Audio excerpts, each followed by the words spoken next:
about teamwork. So this is all about motivating your team. So what I tend to do is I draw a big line across a whiteboard, and that's my salon standard. And I explain to my staff that everything above that line, I will leave them alone. I'll be off their case. I don't care if they're on their phone, if they're out being chatting, or if they want to go home early. I don't really care at all. For me, it's just a matter of staying above the line or whatever my standard I select. If they fall below the line, then I'm afraid I'm going to have to ask them in the back room for a chat, and then I'll explain to them that they fell below the standard of the salon and what I expect of them, and I'll tell them again where the salon standard is, and that's the way it works out. When you set out these parameters in your salon, what you find is that most people will stick to them. They just need to know some guidelines and some rules. It's a bit like asking a child not to put their fingers in a hot fire. Eventually they won't do that.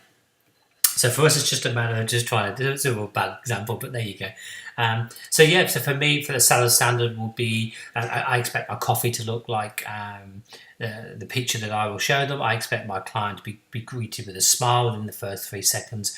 I expect my phone to have no more than 3 rings. I expect every station to look like it's brand spanking new after a client leaves. So with this, what we tend to do is we tend to go through with our staff exactly how each element of the salon life is. So for example, I expect a consultation to be in a certain way. I expect that I expect for my coffee that gets brought out to look a certain way, my teapot, milk and saucer and sugar look a certain way with a little homemade treat. I expect the shampoo to look a certain way. I expect the treatment to get done a certain way. I expect my client to be dealt with in a certain way, how she gets gowned up, how she puts towels on her, how her handbag is left in the locker. So these are the things that I expect, and we go through them step by step.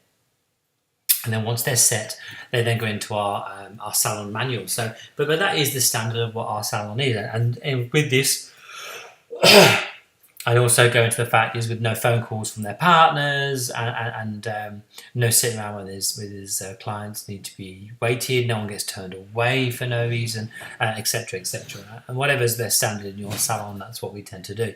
So we work ourselves through that very, very easily. And what we do is we get the team involved, and we get a lot of little post-it notes. And what we tend to do is we put, for example, if we work something basic like how to make a coffee, we'll have the machine with a picture, we'll press a few buttons, add milk, add water, add sugar, add sauce, add cup, add spoon, and that gets done into little post-it notes, and one element gets done on this post-it note, and then we'll put it on the mirror or on a station or on the wall.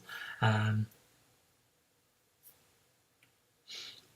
what we try and get done is that the staff will have a look and say, no, what you've got in 5th place goes first. And we've set it all out. And once it's ready, we type it out, we laminate it, and that goes into our salon procedures policy folder. And that's also how we train our staff. So if we get a new staff member, we get the book out. This is how we'd like a coffee made. Should we go through it? And they go, yeah, we go through it, and that's it. So everyone knows exactly what's expected of them.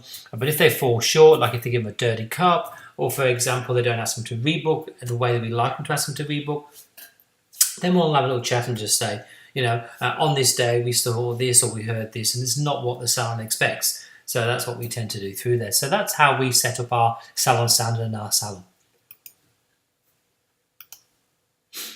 So also what we tend to do, we only have 6 team members in our salon. So I'm the director, so I'm in charge of all manager duties because I'm the owner. But also the fact is that I put myself in charge of staff training. I have a senior hairdresser who does training every other Monday, who takes over from me when I can't do it. I have another staff member that does all our marketing, Facebook and all our promotions, and the staff member that looks after our stock.